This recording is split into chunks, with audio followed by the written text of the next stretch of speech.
Bienvenidos a un episodio muy especial de Psicoactivo, porque hoy estamos con el director catalán Ida Cuéllar, creador del documental El secreto del Dr. Grimberg, que se estrenó en Netflix en Latinoamérica y ya es la película número 5 más vista de México. Bienvenido, Ida. Por fin, no te me escapas, ahora sí, ¿eh? ¿Qué tal, Pavel? ¿Cómo estás? Muy bien, estoy un poco sacado de onda porque han pasado muchas cosas en los últimos 6, 7 meses que tal vez no me esperaba en muchos sentidos. Y la verdad es que pues me da muchísimo gusto que estés aquí y pues tengo un chorro de cosas que preguntarte porque fue tu culpa prácticamente que yo esté metido en todo este rollo. Primero que nada quiero preguntarte cómo fue que entraste en todo este tema de estudiar la conciencia y la imaginación. ¿Cómo entraste en todo esto?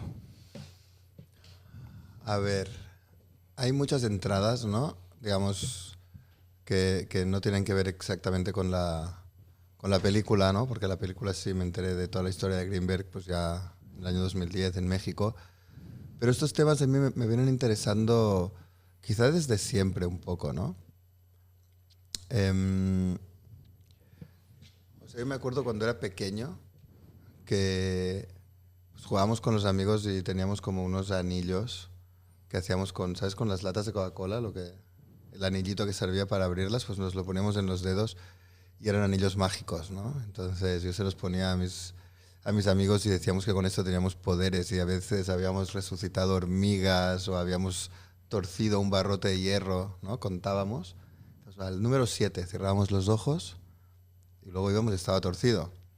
Y yo me acuerdo que ahí teníamos 7 años más o menos. Y recuerdo muy bien que en aquel momento yo estaba convencido de que lo que estábamos haciendo era verdad, estaba pasando. Pero me acuerdo que les dije a todos ellos, digo, mira, ahora somos niños y todos creemos que esto es real, que está pasando de verdad, pero cuando seamos mayores, ninguno de nosotros va a creer en esto. Pensaremos que eran juegos de niños y ya está, ¿no? Y es como el primer recuerdo que tengo pues sí, de bien chiquito pensar que estas cosas eran posibles. Me acuerdo de hablar con las nubes, decirles que se fueran, o sea, como que tenías esta cosa de interactuar con los elementos atmosféricos. O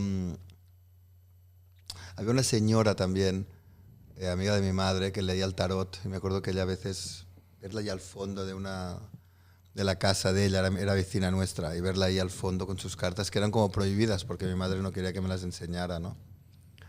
Esto era cosas de niños, y después, pues ya en la adolescencia y todo esto, libros de filosofía hermética, ¿no? La mitología siempre me interesaba. ¿El Kybalion lo leíste en algún momento? Justo el Kybalion. Sí. Mira, con el Kybalion, te cuento, ¿sabes qué pasó este libro? Yo andaba un día en una librería y no habían los euros todavía eran pesetas, ¿no? Pesetas, la moneda sí. en España. Y entonces voy caminando y yo tenía 1000 pesetas. Y dije, ay, quiero un libro, ¿sabes? Quiero un libro. Estaba en la librería y entonces cogí con la mano, saqué un librito y no vi ni lo que había delante, solo lo giré y vi que ponía 1000 pesetas. Dijo, órale. Y entonces lo giré y era el Kybalion. Justo has dicho el Kybalion y fue este pinche libro. O sea, este libro, además, justo cuando compré este libro, yo tenía unos 17, 18 años y era el momento, teníamos una banda de música, he tocado la guitarra, quería ser músico en aquel momento. Todavía hago música, pero me dedico más al cine, pero la música siempre me ha acompañado. Y en aquel momento estábamos experimentando de vez en cuando con el LSD y estas cosas.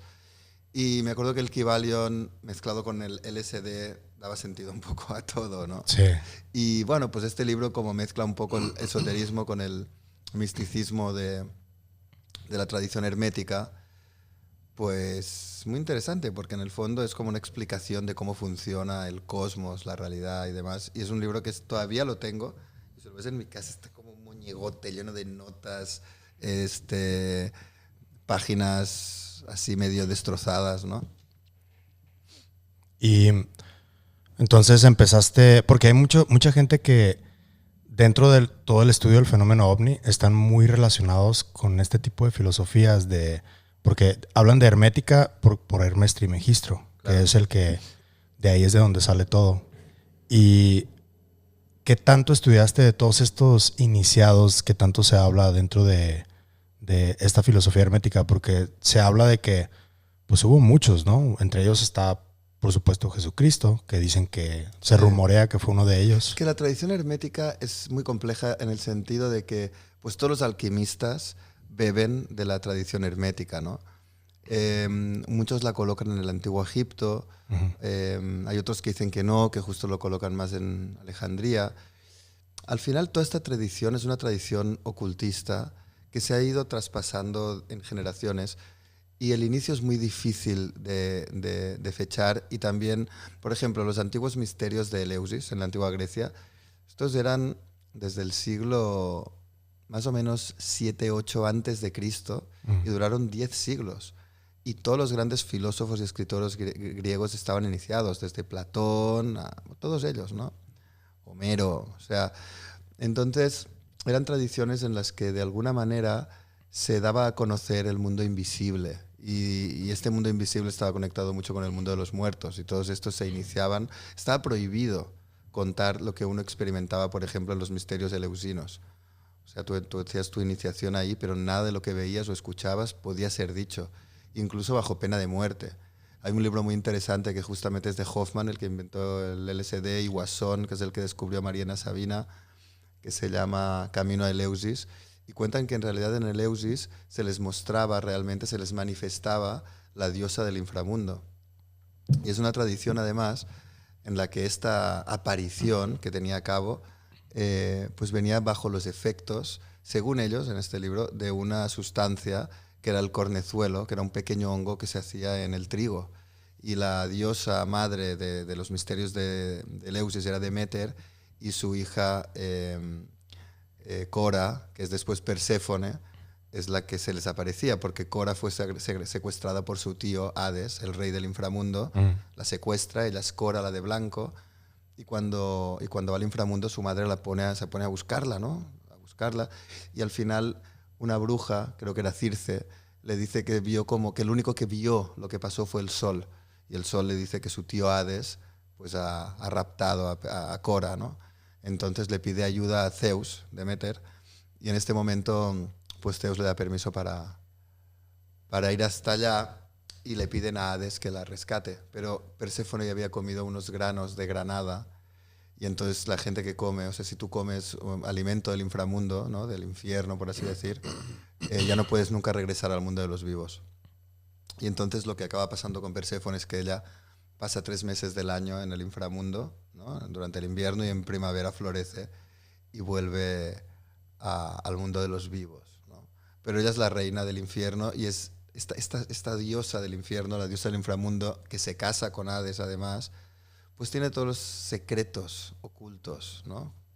Por eso siempre está relacionado esto con la energía de los volcanes, tectónica, porque los volcanes en el fondo son puertas dimensionales al inframundo, no dimensionales, o sea, son puertas realmente al inframundo, es una forma de entrada. De hecho, el filósofo Empédocles se decía que entraba al inframundo a través del volcán Etna, ¿no? Y esto fue también en el siglo más o menos 5 o 6 antes de Cristo.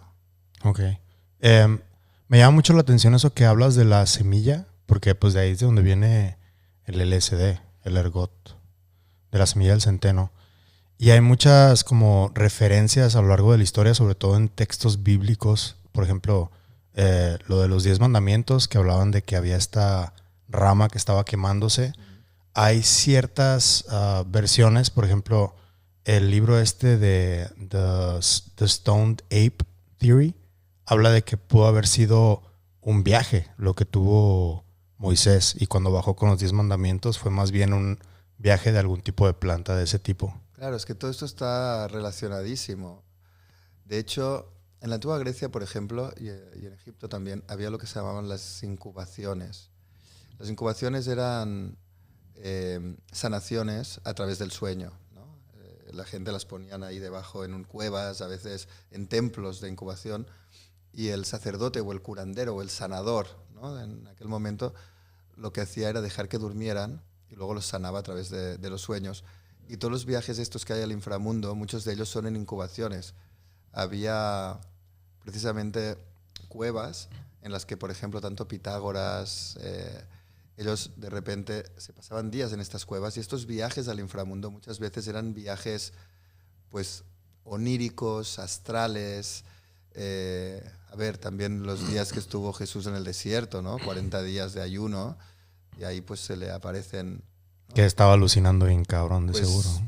pues es que al final, ¿qué es alucinar? O sea, al final, para ver ciertas cosas, tenemos que entrar en un estado distinto de conciencia. Nuestra conciencia está completamente ligada a fenómenos perceptivos, ¿no? Estamos como totalmente atentos a nuestros 5 sentidos, sobre todo la vista, y estamos totalmente... O sea, has visto algo si lo tienes que ver con los ojos, pero hay cosas que se ven no con los ojos, sino de otra forma, que eventualmente puede aparecer como una forma visual, pero tenemos que romper nuestra razón para poder entrar en ciertos mundos. O sea, hay portales para ver cosas, pero estas cosas no se manifiestan. Por ejemplo, hay esta famosa curandera Pachita, ¿no? Que pues, justamente en la película que yo hice pues, es un personaje muy importante. Y ella lo que hacía pues, era abrir cuerpos, ¿no? Los abría con un cuchillo de monte, y de ahí pues, sacaba órganos enfermos. Y a veces decían que materializaba órganos con la mano y los ponía nuevos, otras veces los tenía de unas morgues del hospital, les daban órganos de gente que había muerto y los reemplazaba con estos. Hay muchos curanderos que utilizaban estas técnicas. Pachita es de las pocas que nunca se le vio un truco. Estuvo Alejandro Jodorowsky con ella, estuvo Greenberg, estuvo, bueno, Freixedo, mucha gente estuvo con ella, mucha gente que venía de Estados Unidos y lo grababan en cintas, bueno, en Super 8 y 16 milímetros. Había colas de gente y mucha gente que se ha sanado con Pachita. Esto era en los años 70. El caso es que mucha gente que he entrevistado yo del tema de Pachita me dice que la realidad se veía menos sólida cuando estaban con ella, como si fuera más líquida. Expande eso un poquito más. Eso se refiere a que Pachita tal vez cuando entraba a un cuarto, ella cambiaba la naturaleza de la realidad alrededor de ella. Pues a eso se refiere, de ¿no? hecho, Carlos Castaneda, que no estuvo directamente nunca con Pachita, pero la conocía, decía que don Juan le dijo que lo que hacía Pachita era cambiar lo que Castaneda llamaba el punto de encaje, sí, ¿no? Que es cómo nosotros vemos la realidad. Entonces es como si ella de alguna manera alterara la conciencia de todos o hiciera que en aquel momento la realidad pues, cambiara de alguna manera, ¿no? Porque luego ella saturaba con la mano. No cosía a los pacientes, me pasaba la mano y con energía saturaba la herida, y al día siguiente había una pequeña marca, ¿no? Son pequeñas marcas, que de esta pequeña marca que es como una marca a veces, pues como las marcas que a veces dejan los ovnis, que son como situaciones en las que uno dice hay evidencias físicas, ¿no? Un radar los ve, dejan una huella, dejan quemado un césped, dejan ciertas evidencias, pero al mismo tiempo es un fenómeno que tampoco es del todo objetivo, es también subjetivo, porque también cambia la percepción y la conciencia de aquel que está viviendo una experiencia. Muchas veces quedan paralizados, otras veces no recuerdan lo que ha pasado y solo lo pueden recordar a través de regresiones hipnóticas, ¿no? La mayoría de abducciones, o casi todas, son recordadas, digamos, por el paciente a través de estas regresiones, no recuerdan este evento. Entonces, pues bueno, son situaciones en las que hay una parte física y objetiva y hay otra que es subjetiva. Y pues esto ocurre en todos estos fenómenos, ¿no? Te voy a platicar un poquito la principal razón por la que me hizo mucho sentido ver tu película y ver todo lo que tratas dentro de la película. Porque yo tuve una época de una década más o menos en la que estuve consumiendo sustancias psicodélicas de una manera empírica. Me leía libros que trataban de todos estos temas y luego yo trataba de hacer experimentos bajo el efecto de. Y yo estaba dentro de la comunidad de ravers en la ciudad de Guadalajara. Y de esto platicamos un poquito anoche, de todo esto de la telepatía, que sí fue algo que yo comprobé que sí hubo varios testigos, se dieron cuenta de que realmente sí pasó más de una vez. Pero hay otra experiencia que tuve en una ocasión, que me fui a un rave, y fue tanta la sincronía que había dentro de mi viaje, que fue solamente un viaje de LSD, que llegó un punto en el que yo sentía que estaba controlando todo lo que estaba pasando alrededor mío, nada más pensándolo. Entonces llegó un punto en el que dije, porque ya eran demasiadas coincidencias, ¿no? A lo largo de la noche. Y dije, esto realmente es... Entonces empecé yo a hacer experimentos durante toda la noche. Y pensaba, quería cosas específicas, empezaba a imaginarme, ¿no? Y hubo un punto ya en la mañana, porque los raves empiezan en la noche y se acaban hasta las 4 de la tarde del otro día. La gente, pues, ya sabes, ¿no?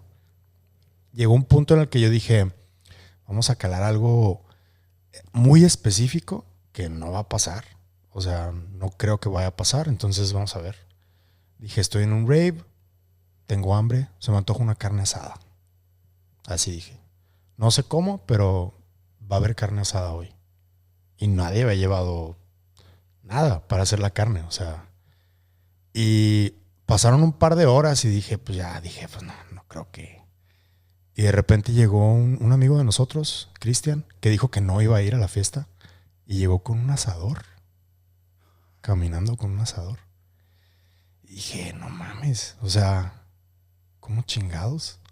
Y le pregunté y todo, me dijo, no, pues no iba a venir, pero dije, pues de una vez llevo una carnita asada, nos hacemos una carnita asada. Dije, no mames. Y le dije, me dijo, pues yo creo que fue una coincidencia, ¿no? Me dice. Dije, pues bueno, quién sabe. Disfrutamos de la carnita asada, le hicimos. Dije, pues vamos a ver a dónde nos lleva este pedo. A ver, ahorita que estoy en el mero, a ver si nos lleva a otro lado. Dije, quiero ir a un lugar donde haya una cabaña. Y ahí en esa cabaña tiene que haber una tina y donde yo me pueda bañar porque me siento sucio. Me quiero bañar. Terminó la fiesta, ya nos íbamos a ir a la casa. De repente, no, que el after. Y nos fuimos a un after. Y el after era en una cabaña. Y cuando llegamos yo estaba... Porque no le estaba diciendo nada a nadie así realmente de lo que estaba yo haciendo el experimento, nada más. Porque a Cristian le dije, el que llevó la carne, le dije, se me había antojado una carne asada, güey, la trajiste, que a toda madre. Dice, pues una coincidencia. Pues sí. Cuando llegamos a la cabaña, al dueño le dije, oye, ¿no tendrás un baño para bañarme? Me dijo, Simón, está en el segundo piso. Date, güey, ahí hay toallas, ahí hay todo. Y abro el baño y hay una tina, cabrón. Me bañé, salí fresco. Ya de repente empecé ya a hacer más experimentos de querer controlar lo que los demás estaban haciendo. Y llegó un punto en el que yo dije, quiero que este pedo se ponga como una tragedia griega, tragicomedia griega, que de repente se pongan togas, que empecemos a cotorrear, a hablar de Shakespeare, Y empezó a pasar todo así como tal como yo lo quería que estuviera pasando. Y el dueño de la casa, que era uno de los que traía la toga, yo estaba riéndome cagado de la risa y dije, no puede ser que está pasando esto, neta, no puede ser. O sea, como chingado, si no estoy diciendo nada, estoy pensándolo todo y está pasando tal cual. Y cuando estaba platicando con este vato, de repente me hacía preguntas como que ya notaba él algo raro que estaba pasando. Y le dije, pues, ¿sabes qué, güey? La neta, o sea, nada de lo que está pasando aquí pasó sin que yo quisiera que pasara. Me dijo, ¿cómo? Y le empecé a contar. Y su cara fue de... O sea, desde ese día, el güey me dejó de hablar y no me ha hablado hasta el día de hoy. Y desde ese día yo siempre me pregunté, dije... Porque lo volví a intentar hacer otras veces y ya no sucedió igual. Y esa es una duda que siempre tuve. Ya después de eso, toda la vida tuve una duda de cómo chingados pasó eso. Y cuando vi tu película, dije, ok, entonces, si hay una investigación científica realmente de cómo pasa eso, pero yo lo hice bajo el efecto de psicodélicos. Y pues son como un atajo, ¿no? O sea, no está tan, no sé, no se siente tan puro, digamos, de cierta forma. Entonces, desde ese día, yo siempre he querido investigar cómo se hace eso sin necesidad de usar psicodélicos. Y eso fue lo que me llevó a tu película. Y ahorita todo este camino que llevamos ya recorrido. Qué bueno. Qué buena historia. A mí cuando la estabas contando me recordaba un poco los sueños lúcidos, ¿sabes? Pero cuando estás en un sueño lúcido es como que de repente eres consciente de que estás en un sueño, sabes que estás soñando, pero estás totalmente dentro. No es como que creas que no estás despertando, estás ahí en el sueño, pero eres consciente de que es un sueño. Y solamente ser consciente de que es un sueño hace que de repente puedas hacer lo que quieras. Puedes volar, puedes manipular a los demás. No manipular, hacer lo que tú quieres que hagan, ¿no? Que pasen, puedes materializar cosas, puedes... O sea, de repente se vuelve pues estar en o sea, puedes hacer lo que quieras, ¿no? En un sueño lúcido. Es como si de repente la magia se manifestara, pero estás en un sueño, obviamente. Sabes que estás soñando, que estás como ahí, en este espacio, ¿no? Y pues creo que es el secreto de estas cosas. O sea, también cuando estás en LSD o así, de repente parece que estás en un sueño, pero de la misma manera Pachita, cuando opera, la gente cree que está en una especie de sueño. Ven la realidad diferente. Es decir, simplemente entender es como Calderón de la Barca, que decía, la vida es sueño, ¿no? Justo es en esta ventana, en esta puerta, en este estado alterado de conciencia, en el que de repente estas cosas pueden suceder. Ahora, los límites son los de nuestra propia razón. Entonces son tan fuertes, nuestra visión de la realidad es tan fuerte, que romperla pues es muy difícil, ¿no? Es como, no se trata de voluntad, no se trata de quererlo, se trata de hacer un clic y romper con esta visión que tenemos de la realidad, en la que yo cojo una botella y cae, porque hay una fuerza de gravedad, pero podría dejar la botella y que subiera, ¿no? Pero esto solo puede pasar si conseguimos romper. Ahora, también cómo pasa, ¿no? Son temas muy complicados de explicar. Sí, sí. Ojalá tuviéramos el secreto, ¿no? Realmente. Sí, pero bueno, hay muchas evidencias y luego en estos experimentos, por ejemplo, que hacía Greenberg o hacen otros científicos, se hallan evidencias en las que se puede entender el por qué suceden. Pero una cosa es entender el por qué suceden y la otra es, pues, saber utilizarlo, ¿no? Saber cómo controlar esto, ¿no? Pero la telepatía es algo que nos pasa a todos. Y ya no telepatía, porque telepatía sería como yo te mando un pensamiento y tú recibes esta información. Pienso un color y tú lo dices. Pero hay la conexión entre mentes. Y que sucede muchas veces cuando a alguien le pasa algo, o cuando sabes quién te va a llamar al teléfono, o cuando de repente piensas en, no sé, en un familiar, mierda, ¿qué ha pasado? Y le ha pasado algo. Estas conexiones son muy evidentes. Son parte de lo que Jung llamaba sincronicidades. Y se pueden explicar a nivel científico con la teoría sintérgica de Greenberg o con la no localidad de los fenómenos mentales, ¿no? El cómo mi cerebro y el tuyo en un plano están conectados. Sí, y también había leído que los animales también tienen este tipo de conexión, pero es un poco diferente a la de nosotros, eso. Sí, bueno, esto lo habla muy bien Rupert Sheldrake con los campos mórficos, ¿no? Que dice que las especies comparten una especie de pues, inconsciente colectivo de la especie. Y esto lo hizo con experimentos en los que trataba con cierta especie animal, les enseñaba, no me acuerdo ahora qué, pero les enseñaba pues, un ejercicio, ¿no? A unos, no sé si eran monos, de una isla concreta, de un lugar del planeta. Igual para aprender a hacer aquello, ¿no? Tardaban 50 veces. Pero entonces cogía a otros de la misma especie, monos o lo que fuera, de otro lugar del planeta. Pero entonces el tiempo que necesitaban para desarrollar la habilidad había disminuido. Igual eran como 20, 30 veces. Pero eran monos que estaban, o sea, no tenían ningún contacto físico ni nada. Pero es como si la especie aprendiera, lo que uno aprende se comparte de alguna manera en el colectivo. Él hizo varios experimentos de este tipo. Ahora te lo estoy explicando un poco mal porque hace mucho que no leo de esos experimentos, pero es muy interesante. Él ha hecho los experimentos de Rupert Sheldrake son más de campo. Sí. Greenberg era más teórico. Sheldrake también, pero él hace muchos experimentos sobre temas de telepatía. Sí. También habla de la mirada, ¿no? De cómo nosotros al mirar estamos proyectando, como si en lugar de ser como si fuéramos receptores, ¿no? Que es como un poco que se explica en la ciencia normalmente, ¿no? Nuestros ojos reciben la luz, esta luz la convierten en una señal, bueno, ya es una señal electromagnética que luego en el cerebro se procesa como una imagen, pero según Sheldrake, nuestros ojos proyectan la imagen en el mundo. No somos receptores, sino que somos proyectores. Y él hace un experimento en que la gente se pone de espaldas y pone a alguien atrás para que éste se dé cuenta si hay o no hay alguien detrás. Y esto funciona en un alto porcentaje de veces, ¿no? Que eso está muy relacionado también con la teoría sintérgica de Greenberg, porque sí, es esencialmente eso, que nosotros, bueno, como yo lo interpreté es que Greenberg dice que entre líneas, que nosotros tenemos, nuestro cerebro es una máquina, como una computadora cuántica que crea la realidad. Eso es lo que esencialmente nos está tratando de decir.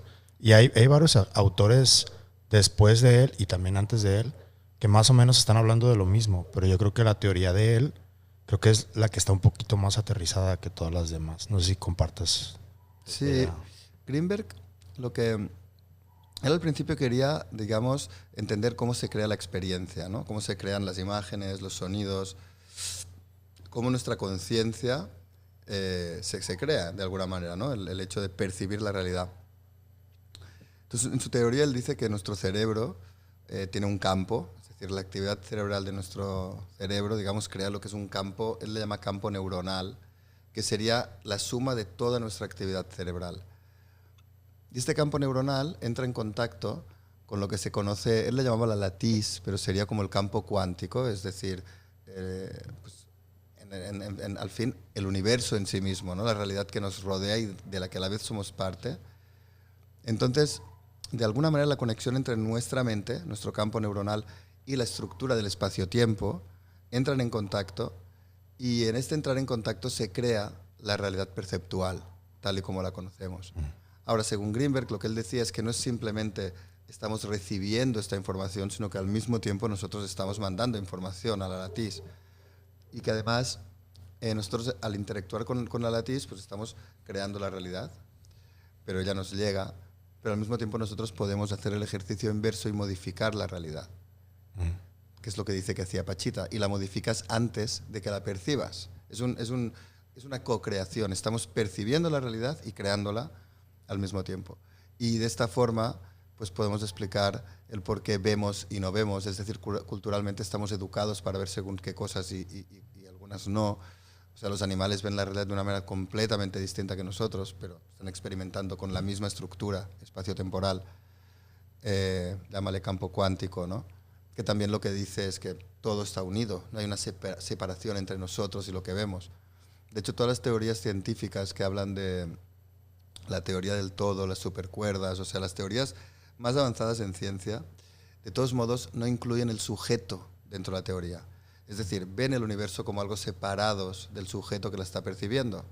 En física cuántica ya se ha quedado claro que el observador influye en lo observado, ¿no? Hay miles de experimentos que demuestran esto, pero no hay todavía, que yo sepa, a este momento, teorías científicas, físicas, física teóricas, en las que el sujeto, el observador, esté presente en la teoría. La única que yo conozco es la de Greenberg, la teoría sintérgica, que seguramente tiene pues muchos huecos, ¿no? Y temas por definir, pero la gran aportación de esta teoría es incluir al sujeto en la propia teoría, no ver el universo como un objeto separado de nosotros, sino ver el universo como una parte de la experiencia, y incluye el sujeto dentro de esta parte de la experiencia.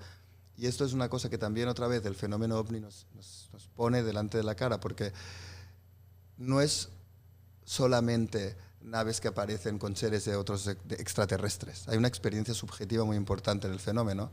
Hay gente que dice que por eso son casi alucinaciones o alucinaciones colectivas, pero otra vez se equivocan. Es una mezcla, es una percepción subjetiva, es un cambio en el sistema de conciencia, es un estado alterado de conciencia, pero que se manifiesta de manera objetiva y de manera subjetiva. Sí, que también se nos olvida que Greenberg pues desapareció en el 94 y ve tú a saber qué pudo haber hecho en público si no se hubiera ido, ¿no? Estaba muy temprano todavía en sí. Todas sus investigaciones, y eso creo que es una buena transición para platicar un poquito más de esto, para entrar un poquito más a detalle en esto, porque como bien sabes, pues yo he estado tratando de investigar si se puede, saber qué le pasó. Entonces, cuando yo vi tu película la primera vez, se me fueron esas dos imágenes que pusiste, que son históricas. Y durante este mismo año estaba volviendo a ver la película y vi las imágenes y dije, no mames, ¿cómo se me pudo haber pasado esto? Las imágenes son, una están Andrea Puharich, que es uno de los parapsicólogos más famosos en la historia de Estados Unidos, que trabajó con Stanford Research Institute, trabajó en Stargate, fue parte del proyecto MK Ultra también. está del lado izquierdo de la imagen. Luego sigue Jacques Vallée, que es el autor y ufólogo más famoso de la historia, que fue el que hizo el precursor del internet. Él fue responsable de eso.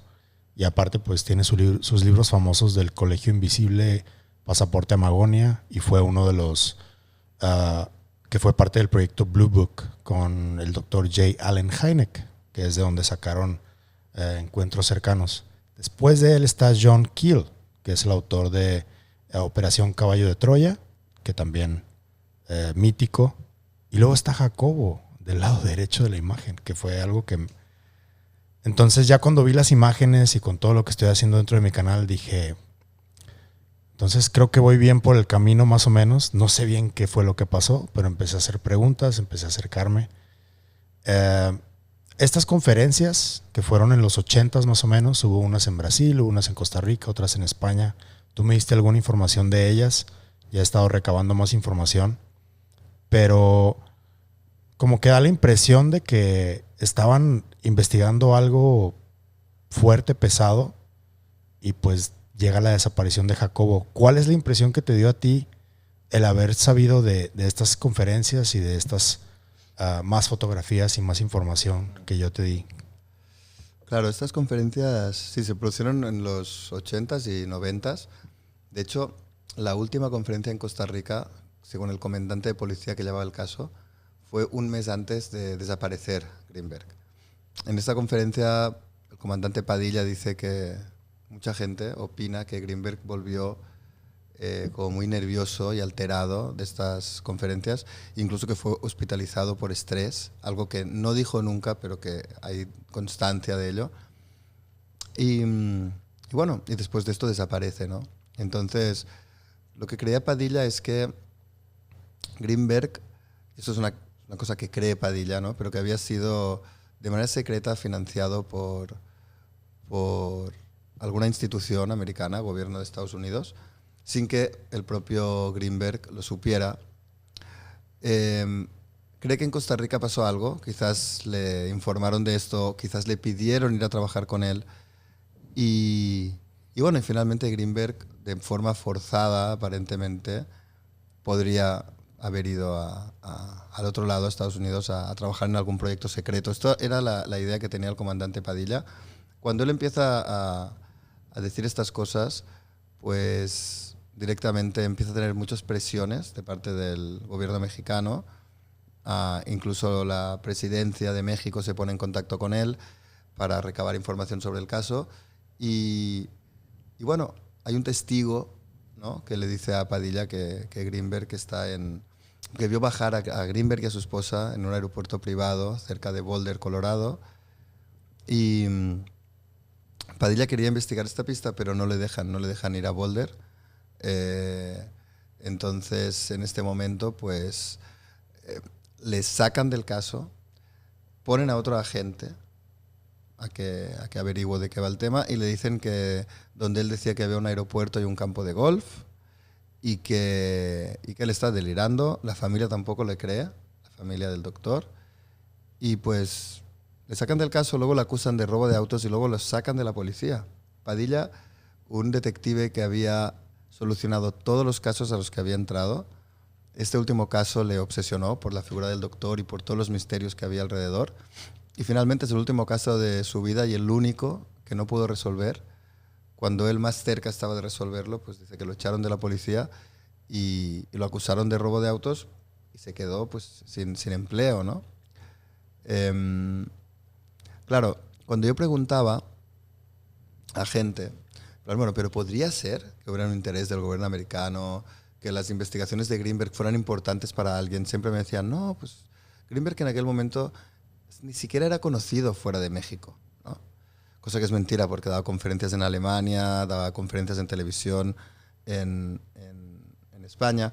Pero claro, cuando tú ves la foto de Jacques Vallée, Andrija Puharich, o sea, Andrija Puharich trabajaba en el proyecto MK Ultra de forma abierta. Esto sale incluso en una serie de Perry Mason, Andrija Puharich haciendo de él mismo, trabajando en MK Ultra. MK Ultra es un proyecto secreto dentro de la CIA y el gobierno americano de los años 50, articonocido, en el que se investigaba pues todo el tema de percepción extrasensorial, telepatía, cómo la mente puede manipular la materia. Todos estos temas fueron investigados desde finales de los 40, principios de los 50, creo que empieza el MK Ultra, hasta enero de 1995. Es decir, Greenberg desaparece un mes antes de que el proyecto Stargate acabe. Puharich, este mismo científico, muere, aparentemente de forma extraña también, algo había, en enero del 95, un mes después. Puharich había incluso denunciado en algunos de sus artículos, o había dicho que la CIA había intentado matarle quemando su casa, porque él estaba divulgando conocimientos que no querían que se supiera, porque él trabajaba con ellos, ¿no? Él es el que trajo a Uri Geller a Estados Unidos. O sea, Puharich es una figura importante. Y claro, tú ves a Jacques Vallée, ves a Puharich, ves a Greenberg, todos en la misma mesa y dices, a ver, ¿cómo no lo conocían si estaba con esta gente que estaban directamente trabajando en Estados Unidos y en proyectos importantes? Entonces, bueno, yo por eso cuando en 2017, salen todos los archivos desclasificados de la CIA y veo que hay archivos clasificados de Jacobo Greenberg, que son artículos, o sea, no demuestran nada, pero lo que demuestran es que obviamente sabían lo que estaba haciendo Greenberg y les interesaba. Y bueno, Greenberg es de los pocos científicos que demuestran científicamente el tema de la percepción extrasensorial, porque hay otros que lo que hacen es a través de experimentos subjetivos. Yo te enseño una circunferencia y tú, sin verlo, ves que yo estoy pensando en una circunferencia, ¿no? O cosas de este tipo. Telepatía experimental comprobable, porcentajes del 70% de fiabilidad, lo que quieras. Pero Greenberg lo que hacía era observar las ondas cerebrales. Es decir, el sujeto que estaba delante de un experimento de Greenberg no tenía necesariamente que ver nada. Él simplemente ponía dos personas, las hacía interactuar para que entraran en comunión, digamos, para que se sintieran la única al otro y crearan una unidad entre los dos. Y a uno le dejaba ahí, en reposo, ponía ahí un aparato de encefalografía en su cerebro para poder ver su actividad cerebral, y al otro le daba unos flashes de luz. Entonces, al que le daba flashes de luz, pues tenía una reacción en la que el estímulo era captado, ¿no? Pero en el que no le estaba dando ningún flash de luz, pues también estaba reaccionando al mismo estímulo del flash, en una onda un poco más chiquita, ¿no? Y esos experimentos los hizo miles de veces, pero son experimentos en los que tú puedes comprobar que son ondas los que está midiendo, no está midiendo a nivel subjetivo si tú adivinas o no adivinas, ¿no? Porque podrías decir, ok, un cuadrado, un triángulo, una redonda, ok, como si juegas al piedra, papeles, tijeras, ¿no? A tijeras, piedra, papel, ok. Pero aquí no, aquí estamos jugando a que el cerebro, sin ningún tipo de estímulo, está captando algo. Es decir, captó una señal, estaban en cámaras Faraday, electromagnéticamente aisladas, es decir, ninguna señal podía entrar ahí dentro. Flash de luz y el otro que está aislado en una cámara Faraday, su cerebro capta esta señal. Es decir, ya no se trata de ver un cuadrado, una redonda, un color rojo o un número, se trata de que un cerebro, una mente, un cerebro, está captando una señal a la que no está siendo expuesta, ¿no? Entonces, esto es pionero, aparte de todas sus teorías. Él también hacía lo de la visión extraocular, como niños podían ver con los también ojos lo de vendados. los hemisferios, Los hemisferios. Sí. Los dos hemisferios del cerebro. O sea, tenemos dos hemisferios y él lo que medía era el grado de sincronicidad en la que estos dos hemisferios estaban funcionando. Si estaban funcionando en la misma frecuencia o estaban desajustados. Y lo que él vio es que si los dos hemisferios trabajan de una manera muy desajustada, cada uno en frecuencias diferentes, la persona puede estar en una situación como más de estrés, más angustia, desconcierto, ¿no? Confusión. A medida que los dos cerebros están en una frecuencia similar, la persona está en un estado más de paz, de tranquilidad.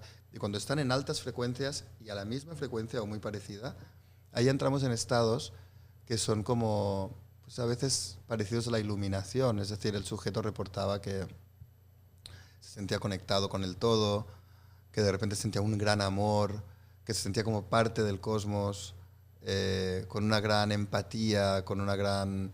en un estado de querer ayudar al prójimo, de sentirse parte, ¿no? sentir que formas parte, ¿no? de una gran... que tu energía está conectada con el todo, con el universo, ¿no? de alguna manera. Esos son reportes subjetivos cuando él experimentaba que la gente estaba en estados de alta frecuencia y los dos hemisferios actuando al mismo momento. Él también puso a chamanes y meditadores a medir le llamaba correlación interhemisférica. Entonces, pues estos chamanes, cuando estaban en estado de meditación o de trance, su correlación interhemisférica era elevadísima. Y es cuando están en este estado que ellos pueden, de alguna manera, curar a sus pacientes, tener eventos de telepatía, porque están en contacto, de alguna manera, con el universo, ¿no? Con el todo, con la realidad. Oye, y para la gente que lo que puedas decir dentro de esta correlación que hay entre Jacques Vallée y John Keel y Greenberg, veo que ya estás más interesado todavía en todo esto del fenómeno ovni. ¿Cuáles son tus... Si no puedes decir bien los planes, pero ¿cuál es tu percepción de cómo quieres abordar esto dentro de tu trabajo? Sí, a ver, a mí el fenómeno ovni siempre me ha parecido interesante, pero también siempre se lo ha como desprestigiado desde muchos factores, ¿no? O sea, desde muchos lados se le ha desprestigiado este fenómeno, casi como que resulta de risa, ¿no? A veces, no, me interesan los ovnis, bueno, el friki que le gustan los ovnis, ¿no? Ha ido mucho hacia ahí. No sé si hay un interés detrás de esto o no, pero siempre ha sido así. Y a mí es un tema que siempre me ha interesado al mismo tiempo que tampoco he estado muy pendiente de él. Y cuando realmente me empezó a interesar el fenómeno fue cuando leí el libro de Patrick Harpur de Daimonic Reality, ¿no? Realidad daimónica. En este libro Harpur lo que hace es comparar eventos que han estado a lo largo de la historia, siempre, apariciones de hadas, duendes, elfos, criaturas como los jinx, ¿no? en África, y compararlos con el fenómeno ovni, ¿no? Y lo que dice Harpur, él dice que los ovnis, los elfos, los jinx, las hadas, los seres que se nos aparecen, él dice que son los daimones, ¿no? Los daimones es una figura que viene de la antigua Grecia y son unos seres que son cuasi materiales y cuasi espirituales. Están entre medio del mundo material y del mundo espiritual. Y se nos han aparecido desde siempre. Y los daimones siempre están en la frontera. Se muestran evasivos, nos eluden. Y lo que hacen los daimones es mostrarse de manera física, pero también de manera espiritual, ambivalente. Y siempre vienen de un lugar misterioso. Lo que dice Harpur es que ellos acostumbraban a vivir en los lagos, en los bosques, en las cuevas. Pero cuando empieza todo el cristianismo, había incluso curas y monjes que iban por el bosque, ahumando los bosques para ahuyentar estas criaturas que se llamaban daimones en la antigua Grecia, y la religión cristiana los convirtió en démones, en demonios. Entonces los de alguna manera los mandó al infierno, ¿no? Y de alguna manera hizo que se convirtieran en figuras maléficas. Pero luego vino la siguiente, que fue ya la Ilustración, en la que nace todo el materialismo científico, ¿no? Y en este momento lo que ocurre es que estos daimones desaparecen ya de los bosques, porque los bosques son árboles, ¿no? No hay criaturas en los bosques. Esto es una imaginación nuestra, ¿no? Según la ciencia moderna. ¿Qué hacemos con la ciencia moderna? Hacemos que el alma, digamos, existe el alma. Todo lo que no se puede medir materialmente desaparece. Llega un momento donde todo lo sagrado desaparece, desencantamos los bosques, desencantamos los lagos, todo se vuelve un lugar habitable y desaparece este misterio. Este misterio aparece de nuevo con el psicoanálisis, primero con Freud y luego con Jung, donde estas voces, estos seres aparecen a través de los sueños, quedan reducidos en este lugar en el que pueden aparecer, ya no pueden aparecer en la realidad, ¿verdad? Aparecen en sueños, aparecen en visiones, pero la realidad es demasiado normal. Obviamente siguen apareciendo, hay gente que los ve, pero dejan de tener un sentido dentro de nuestra cultura. Estos seres, según este Harpur, siempre se disfrazan de la cultura de una época, ¿no? Nos aparecen vestidos de nuestra época y siempre aparecen de un lugar misterioso. Harpur, ¿qué dice? Dice, ¿cuál es el lugar más misterioso que hay ahora? Ya los bosques no son misteriosos, ya las cuevas no son misteriosas, el misterio está en el cielo, en el cosmos. Por eso ellos aparecen en estas naves, vestidas de la tecnología de nuestros tiempos, y aparecen desde este lugar que sigue siendo para nosotros un vasto misterio incomprensible. Además vienen vestidos de tecnología, porque es lo que es la mitología de nuestros tiempos, ¿no? Las naves, los rayos láser. La ciencia ficción. La ciencia ficción, ¿no? Aparecen vestidos así, pero también se comportan de una manera naif. No vienen a tener comunicaciones con los gobiernos directamente y demás. Se le aparecen al granjero, se le aparecen al señor que está conreando el campo y juegan con él. Sí. Lo llevan a sus naves, le ponen una sonda, ¿no? Pero ¿qué hacían los antiguos elfos también? Se los llevaban en el otro mundo. A veces ahora la gente pasa horas o días que no aparecen, ¿no? Después de un contacto con un ovni. También pasaba con los elfos. Y yo esto lo sabía por el libro de Harpur, pero luego cuando leí ahora, porque me lo recomendaste tú, de hecho, el libro de Pasaporte a Magonia de Jacques Vallée. Que ahí está la conexión, ¿no? Es la misma historia. Yo cuando lo estaba leyendo decía, esto es el mismo libro de Harpur. Él no habla de los daimones, pero incluso hay algunos casos que son iguales. Y es muy gracioso ver cómo un avistamiento en el siglo XII en Japón es prácticamente igual a un avistamiento en Estados Unidos en los años 50. O, por ejemplo, Harpur habla de avistamientos de brujas en África en el siglo XVI. Y luego ves el avistamiento en México de un ovni. Dices, el fenómeno es el mismo. Una luz esférica, aparece un hombre, va vestido así, así, pero uno cree que es una bruja, el otro cree que es un extraterrestre, ¿no? Entonces, esto me interesa mucho del fenómeno y el comportamiento dual que tienen, porque dices, no, si fueran alucinaciones, un radar no los vería. Con lo cual, no estamos hablando de algo que no existe o que solo existe en nuestra mente. Deja una evidencia física. Sí. Pero tampoco podemos decir que se comporte solo físicamente, porque su existencia desaparecen de repente. Podemos decir que tienen una tecnología increíble que nosotros no podemos imaginar, o simplemente que están en los pliegues de nuestra realidad. Hay que entender que tenemos que ver el mundo de manera distinta. Y esto nos conecta con el mundo de la magia. Solo el que tenga los ojos preparados, ¿no?, llegará a la sabiduría que pueda haber, o solo cuando tus oídos estén listos, decían en la tradición hermética, llegarán las palabras que los llenen de sabiduría. Entonces, todos estos fenómenos, tema ovni, tema magia, están interrelacionados y pues son un misterio que yo creo que viene a contarnos un poco de nuestra conciencia y también de este como despertar, ¿no? Es como si en esta realidad estuviéramos en un sueño, ¿no? Aquí estamos distraídos constantemente, viendo, pues no sé, preocupados simplemente de una sociedad para poder, o sea, tener dinero, tener cosas. Estamos totalmente distraídos todo el tiempo para que casi no pensemos, ¿no? O no nos desarrollemos espiritualmente, que nuestra conciencia vaya a algún lugar, ¿no? Entonces no sé qué nos quieren decir estos seres que vienen. Cada uno le llevarán un mensaje y cada uno lo ve de manera distinta, ¿no? Pero sí que nos hablan de una realidad menos tangible, pero que está aquí, rodeándonos todo el tiempo. ¿Y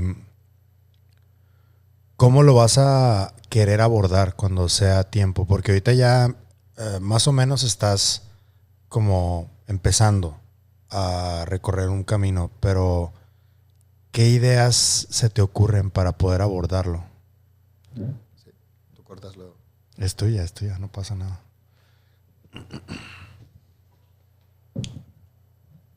Pues la verdad es que no lo sé todavía. Me interesa este tema. No sé de qué manera se va a manifestar a nivel artístico, en película o documental todavía, pero es que es una visión que me interesa mucho y tengo que ver de qué manera plasmarla.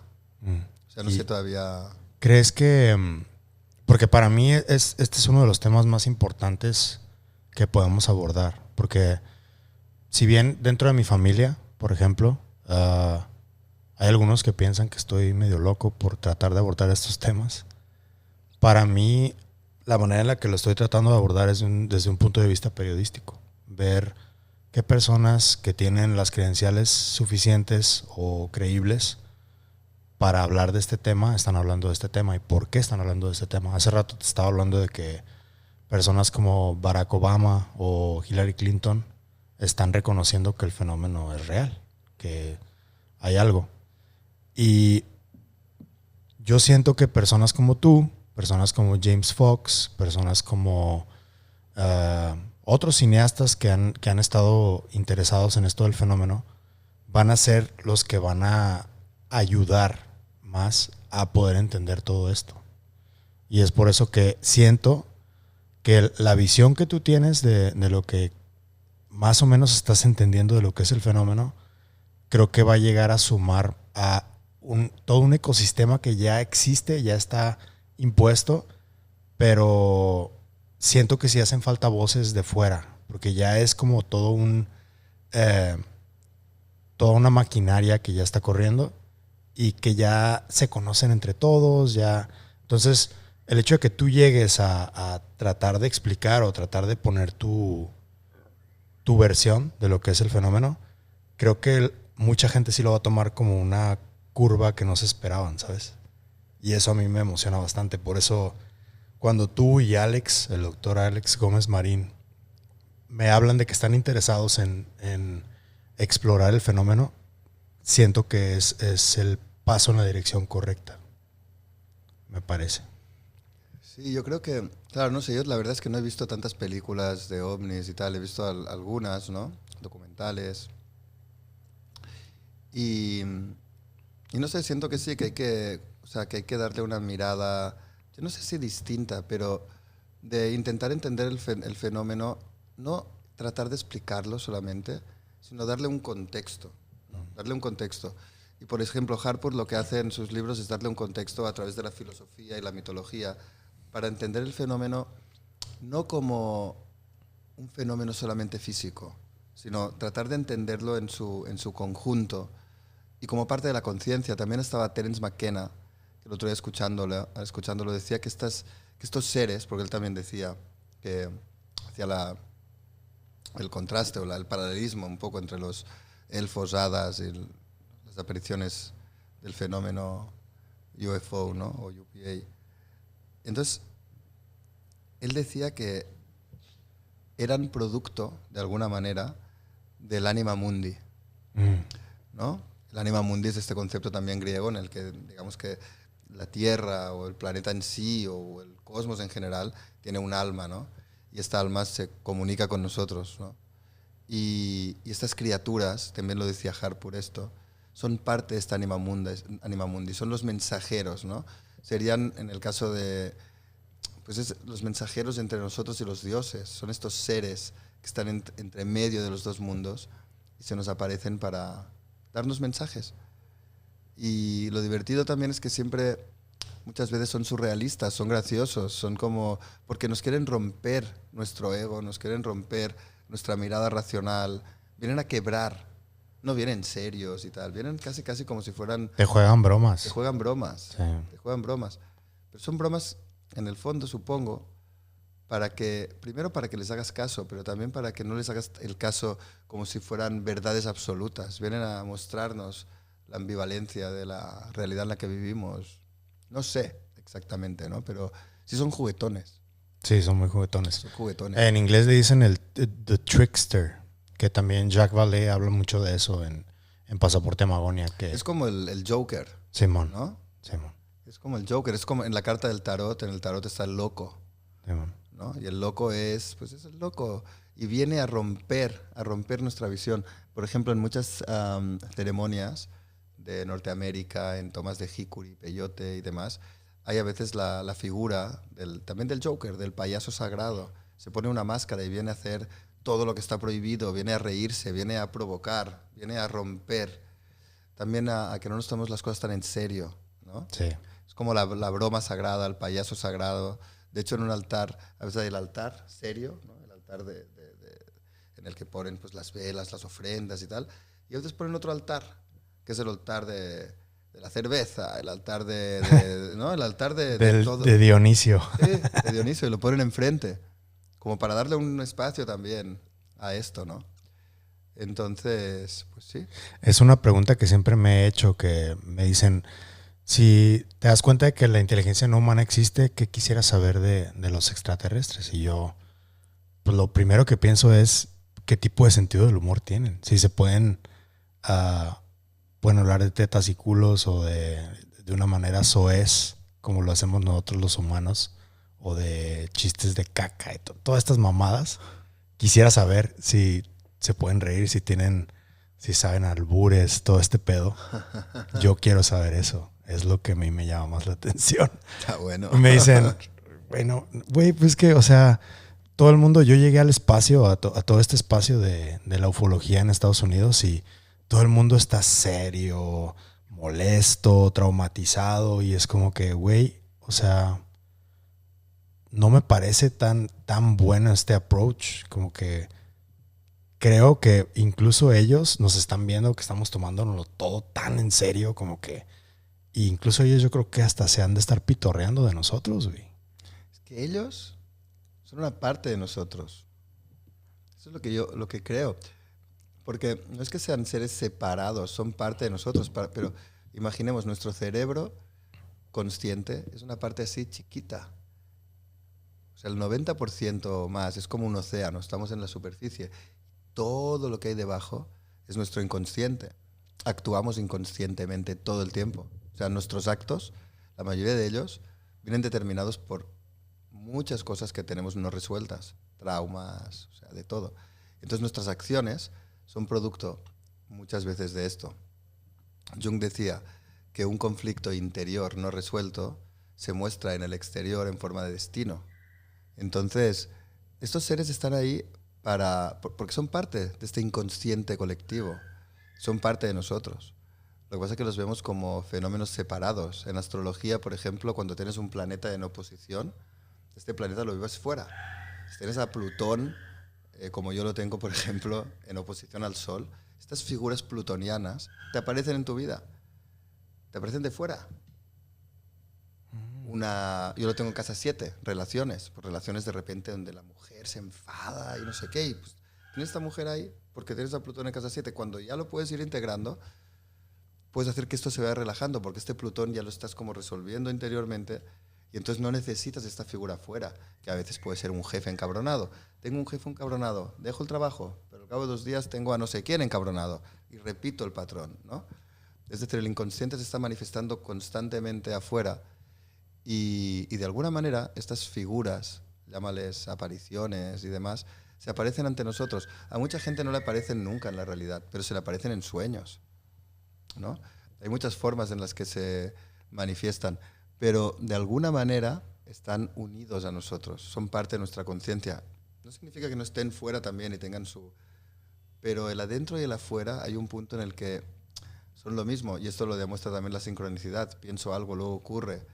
Es decir, el hecho de ver el mundo como algo separado de nosotros es una ilusión también. Sí. Te quería preguntar ya de la última parte que creo que es bueno platicar, es de esta relación que tuvieron Jacobo y Carlos Castaneda. Porque sí, hemos estado platicando bastante, tú y yo por fuera, de estas mujeres que estuvieron con Castaneda, ¿no? Y cómo él creó todo un culto alrededor de los libros que escribió. ¿Cómo ves ese contraste y la dualidad que hay entre cómo era el approach de Jacobo y cómo era el approach de Castañeda? Claro. A ver, lo primero es que Castaneda era ya un autor de culto exitoso, que había escrito ya 7, 8, no sé cuántos libros, que habían sido todos bestsellers, y Greenberg obviamente admiraba la figura de Castaneda, ¿no? Era más joven, había leído sus libros y pues, para todo el mundo Castaneda era una figura súper enigmática y nadie sabía ni siquiera la cara que tenía. Conocer a Castaneda era como un evento, o sea, el mismo Federico Fellini quería conocer a Castaneda y le costó mucho. Fue Castaneda el que llegó un día a Roma y le llamaron a Fellini y dijeron, mira, el señor Castaneda está aquí, quiere conocerte. Fellini lo había intentado muchas veces y no lo había logrado. Castaneda fue el que se le presentó cuando él quiso. Qué fuerte. Pero así, John Lennon, o sea, Castaneda inspiró a Jim Morrison, o sea, y toda esta generación de artistas, pues, lo idolatraban. Era el gran chamán del mundo occidental, Castaneda. Fue el que revolucionó, uno de los que revolucionó todo el movimiento del New Age, ¿no? Entonces, claro, para Greenberg, ya hablamos finales de los 80, conocer a Castaneda, pues era como, wow. Él, de hecho, lo parafrasea o lo cita en algunos de sus libros. Sí, en varios. Y la visión de Greenberg y la de Castaneda pues están bastante cercanas a nivel como filosófico o epistemológico. En El caso es que se conocen y al principio pues se llevan muy bien. De hecho, lo traen a Los Ángeles, a Greenberg, porque porque uno de los alumnos de Castaneda piensa que es alguien a quien Castaneda le puede interesar conocer. Se crea una relación de amistad entre ellos, admiración por parte de Greenberg y por parte de Castaneda, pues al principio también. Hay un momento en el que esta relación pues empeora. Castaneda aparentemente le ofrece a Greenberg irse a su comunidad de Los Ángeles para investigar desde ahí, formar parte de este culto, digamos. Greenberg se niega, tiene su hija, tiene sus labores en la universidad. Y Greenberg también se da cuenta de que la gente cuando entra en el mundo de Castaneda se les obliga a dejar todo, cambiarse el nombre, cortarse el pelo, las chicas todas igual. Hay un caso muy concreto de una mujer a la que Castaneda le obliga a dejar a su hija, ¿no? Yo creo que Castaneda, más hay que esta mujer mucho más adelante va a él y dice, no, es que me obligaste a hacer esto y tal. Ay, tú me creíste, jaja, no sé por qué lo hiciste. Ah, qué hijo O sea, de él puta. estaba siempre jugando. Los que son discípulos de Castaneda dirán que él lo hacía como para poner a prueba al discípulo. Pero bueno, era cruel las prácticas que tenía. Hay un libro muy interesante que es el de Amy Wallace, ¿no? La hija de Irving Wallace, que fue aprendiz de Castaneda y tiene este libro que se llama Aprendiz de Bruja, Mi vida con Carlos Castaneda, donde habla de todas las prácticas que tenía Castaneda. Él decía que era el Nahual, ¿no? Sí. Se hacía llamar así en tercera persona y decía que no tenía pues, relaciones sexuales desde hacía más de 20 años para preservar su energía. Y según Amy Wallace, pues tenía relaciones sexuales con la mayoría de alumnas que tenía y además las tenía como, de alguna manera, se lo hacía pasar mal, ¿no? Se enrollaba con ellas, las hacía sentir las mujeres más grandes del mundo y después igual no les hablaba por 2 meses, ¿no? Tenía este tipo de conductas y pues Greenberg de alguna manera no le gustaba este aspecto de Castaneda. Greenberg podía ser un mujeriego también, pero no tenía prácticas hostiles ni nada de esto. Era un hombre pues, que le gustaba pues, pasárselo bien y pues, tenía sus issues, ¿no? Sus mommy issues. Su madre murió cuando él tenía apenas 13 años y es una cosa que siempre le costó. Pero digamos que no le gustaron estas prácticas de Castaneda y eso hizo que se distanciaran. Ahora, también al final de sus días, pues Greenberg también le había dicho a su editor en España que Castaneda pues se había sentido espiado y vigilado por el grupo de Castaneda. También quería publicar algo sobre Castaneda que su editor no quería que publicara. Hubo varias cosas ahí que hicieron que de alguna manera pues la relación se enturbiara bastante. Pues un poco es esto, ¿no? Pero de todas maneras siento que lo que Castaneda dejó, sobre todo en sus primeros 3 libros, creo que se tiene que separar de lo que fue la vida de Castaneda, ¿no? ¿No estás de acuerdo con eso? Claro. Sobre todo el libro de las enseñanzas de Don Juan, ¿no? Sí, es un libro increíble. De hecho, fue Octavio Paz, dijo que si este libro lo hubiera presentado como una ficción, en lugar de como su tesis doctoral, que es lo que hizo, sería una de las grandes obras de la literatura latinoamericana del siglo XX. Lo es, ¿no? Pero no... Bueno, de hecho fue escrito en inglés, ¿no? Mucha gente se cree que fue escrito en español, fue escrito en inglés. Octavio Paz hizo el prólogo de su edición en español. Pero es un libro magnífico, yo lo leí en mi adolescencia también y es espectacular y toda la filosofía de la que habla Castaneda es increíble, ¿no? Ahora, pues también es un personaje que según parece, el propio Don Juan, pues es una invención de Castaneda. O sea, recopila a varios chamanes o incluso filosofías también europeas, ¿no? Fenomenológicas en su teoría. O sea, es un chamán muy sofisticado, Don Juan. Sí, es casi como el mago Merlín. Sí, es un personaje de una sabiduría que no es el chamán mexicano de un pueblito. Es un personaje con una sabiduría muy grande, que es la propia sabiduría de Castaneda. Y el problema de Castaneda es como el Jedi, ¿no? Que se va al lado oscuro. Yo lo veo así. Yo creo que es una persona que llegó a un alto grado de conocimiento y llegó un momento en el que quiso como de alguna manera aprovecharse de este conocimiento, de este poder, y pues igual cruzó el umbral al lado oscuro, ¿no? Todos sus seguidores seguramente pensarán algo muy distinto y pues quizás soy yo el que me equivoco, pero hay muchas evidencias al respecto de las malas praxis de Castaneda, que era una persona brillante, era una persona que encantaba a todo el mundo, o sea, cuando todo el mundo lo cuenta, los que lo conocieron, llegaba a Castaneda a un lugar y veías una persona con un poder increíble y con un don de convencerte, ¿no? Y seguramente los primeros años, pues todo esto se reflejó en estos libros, pero se convirtió en un rockstar. O sea, él vivía si no me equivoco, en Beverly Hills, en Los Ángeles, tenía ahí su casa, Entonces, según dice Manuel Carvajal, que es el que hizo la biografía de Carlos Castaneda últimamente, pues que llegó un momento donde él entró en un tren de vida muy alto. Sus libros daban regalías, le decían escribir más libros. Él al principio no quería escribir más, pero se puso a escribir más libros para ganar más dinero. Y hubo un momento donde los libros ya no daban tanto y fue cuando él empezó a dar estos cursos de tensegridad, ¿no? Y pues bueno, porque pues estaba acostumbrado a tener una vida a nivel mundano pues, muy alta, ¿no? Y bueno, pues supongo que se acabó convirtiendo pues como si fuera el líder de una secta, ¿no? Así lo expresan tanto Tony Karam también, que fue Sí. discípulo suyo, y que además se dice que Carlos Castaneda quería que Tony Karam fuera su sucesor, ¿no? Él al final se tiró para el budismo, no quiso seguir con Sí, la que onda. Tony se ha tratado de mantener muy alejado de toda esa Sí, mística. porque claro, todo esto se fue como bueno, cuando ya vas viendo esta figura, pues tampoco quieres estar Sí, cabrón. cerca, ¿no? Porque al final dices, bueno, también hay la desaparición de todas las brujas que estaban con Castaneda.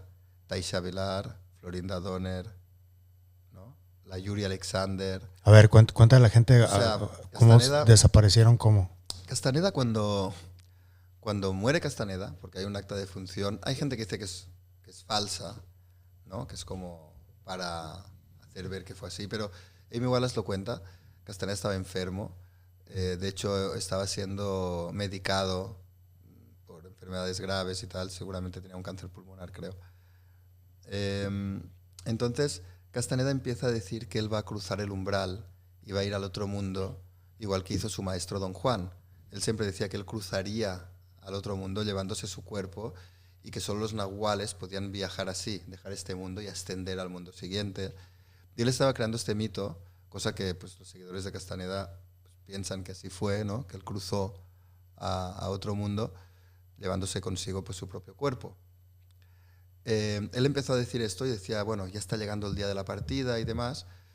Y bueno, llega un día que muere, pero él estaba organizando, y esto lo dice también Amy Wallace, y él sabía que se iban todos. Ella sabía que se iban las demás, que Florinda Donner, que Taisha Velar, que Nori Alexander, se iban a ir con Castaneda. Entonces, cuando Castaneda muere, su círculo íntimo de brujas desaparece. Wow. Se habla de un suicidio colectivo. Luego se encontraron unos cuerpos en California, en Estados Unidos, o en Texas, o no sé, en un desierto. Se encontraron un coche quemado donde creo que es Nuri Alexander, está ahí. Y bueno, aparentemente estas mujeres, bueno, aparentemente no, ellas desaparecen, no se sabe nada de ellas, eran autoras, habían escrito libros. Cuando Castaneda muere, ellas desaparecen. Entonces, pues también si Castaneda fue el que lo hizo, pues es el crimen perfecto, ¿no? Sí, que salió todo eso en un documental de la BBC, ¿no? BBC hace un documental también sobre este tema, se centran mucho en las muertes. las muertes de ellas, ¿no? Entonces, bueno, este es un poco el caso, es un personaje fascinante y que tiene como pues, todos sus conocimientos y lo que explica pues es increíble, ¿no? En sus libros. Que hay que tener una combinación de las dos escuelas, ¿no? Porque si te vas por un lado, hay cosas que te pierdes del otro. Estoy hablando de Greenberg y Castañeda. Sí. Pero sí, es muy, muy interesante esa dualidad. Y pues también queda todo el misterio de todo lo que le pasó a Greenberg, que yo lo voy a seguir investigando. Y nada más para finalizar, ¿cuál es la impresión que te queda de todo este viaje que has tenido desde que empezaste a rodar el documental hace varios años? Tu experiencia con Clemente Padilla. ¿Cuál es la principal enseñanza que te queda o experiencia que te queda dentro de todo esto? Pues es una buena pregunta. He pasado por muchas fases. Hay una que me parece interesante, en el caso de Greenberg, pero que en el fondo habla de todo, que es una frase que más o menos, no sé si la voy a decir bien, pero la era de Roberto Calasso, ¿no? Decía que el personaje de la novela tiene una sola vida y una sola muerte, ¿no? Pero que el personaje del mito tiene muchas vidas y también tiene muchas muertes. Y dice que no hay figura que haya tenido más vidas y más muertes que Ariadna, ¿no? Ariadna, la personaje de la mitología griega, la que cuando entra Teseo en el laberinto y mata al Minotauro, se la lleva con él para casarse. Entonces ella ha tenido mil vidas y mil muertes. En unas es con Dionisios, que se la lleva de la isla. En otras, bueno, tienen mil historias. Y Greenberg, por ejemplo, pasa esto. Es un personaje que no es un personaje de novela, es un personaje de mito que tiene muchas vidas y al mismo tiempo tiene muchas muertes, y cada una de ellas es cierta en algún aspecto, ¿no?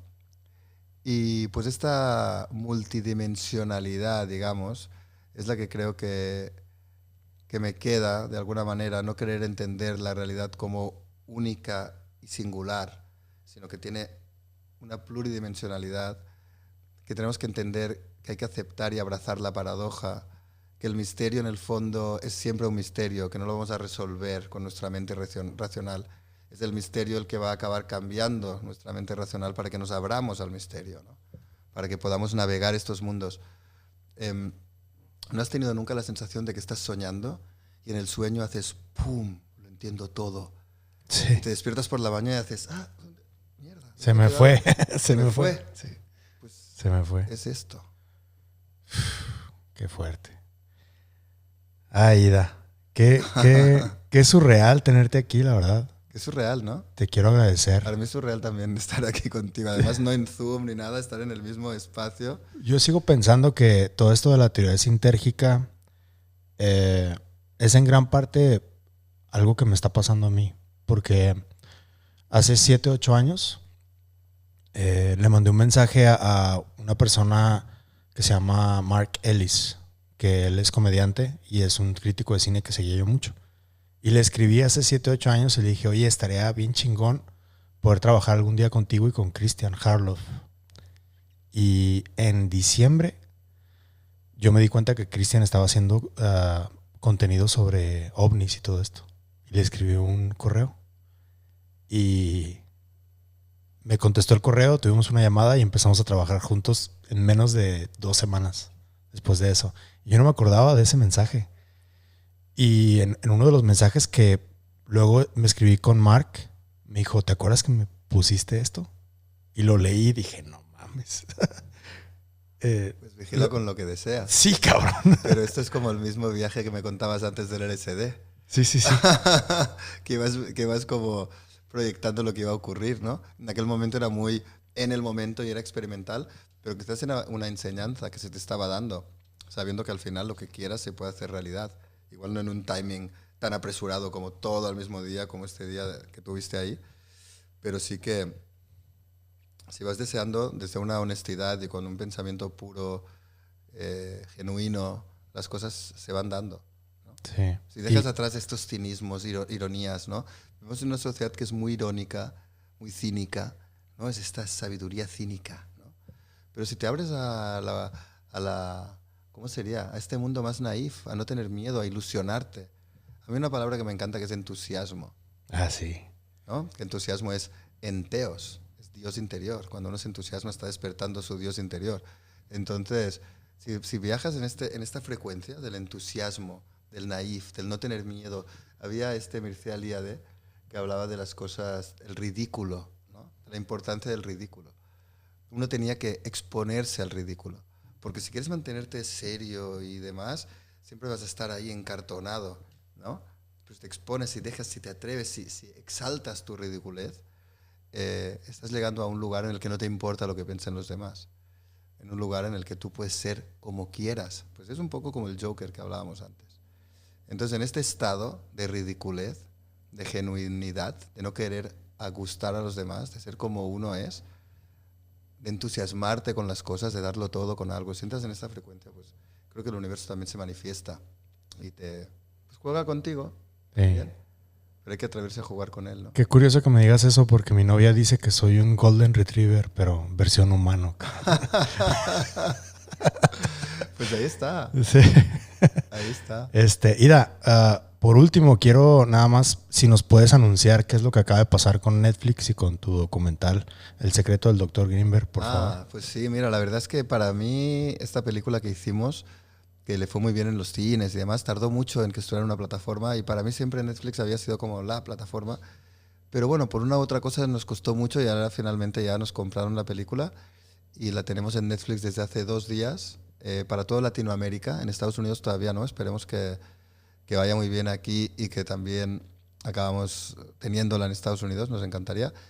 Y nada, lleva 2 días y está en el número 5 de películas, ¿no? Más vistas. En 2 días, cabrón. En 2 días. Y además películas, es un documental y está compitiendo con películas de ficción y todo. Ficción, pues de Venom y yo qué sé, todas las películas que están saliendo, pues están ahí. Y Greenberg es la quinta más vista en Netflix México, lo cual es increíble en estos 2 días. Y pues hay un gran interés por este tema. Sí. Y pues qué bueno que pueda llegar al final a más gente, ¿no? Porque cuando estás en cines, pues siempre estábamos en, no sé, 30 salas, no es que estuviéramos en 500, ¿no? Entonces, el hecho de estar en Netflix, pues es una ventana para que lo pueda ver mucha más gente y ojalá, pues, se difunda esta historia, porque en realidad cuando yo me puse a hacer la peli de Greenberg, para mí lo más importante era que la gente conociera su historia, porque era un personaje que para mí era increíble, muy importante para la historia en el mundo, pero sobre todo en México, y en el momento que yo empecé a hacer la película nadie lo conocía. Era un 5% de la gente con la que hablaba sabía quién era Jacobo Greenberg, y ahora creo que es al revés. Sí, Si no, dices ya. Jacobo Greenberg, yo creo que igual el 90% sabe quién es, y quizás hay un 10% que no. Entonces, no digo que todo haya sido por la película, pero sí que era la intención que yo tenía al hacer la peli, que el mundo conociera a Jacobo Greenberg, a este personaje tan fascinante y su misterio, y pues siento que este último paso, digamos, de la trayectoria de la película, el que pueda estar en Netflix, pues ya hará que todavía pues, más gente pueda llegar a este personaje tan importante. Te quiero felicitar por eso, y por haber cambiado la percepción de tanta gente en estos temas, porque tú ayudaste mucho. Te quiero agradecer mucho también. Pues muchas gracias. Y esperemos hacer otro luego, otro episodio de estos. Sí, Tal vez de total. lejos, no pasa nada, Cuando pero... sea. Eso ha sido un poco, ¿cómo te diría? Hemos ido saltando de una cosa a la otra. Y No un nos hemos poco enfocado en caótico. ningún tema, un poco caótico, pero yo me lo he pasado muy bien. Sí, muchas gracias, Ida. Y pues vamos a ver qué sigue de esto, ¿no? Perfecto. Gracias a ti, Pavel. Un placer y muchas gracias a todos. Que estén muy bien. Nos vemos después. Adiós, Ida.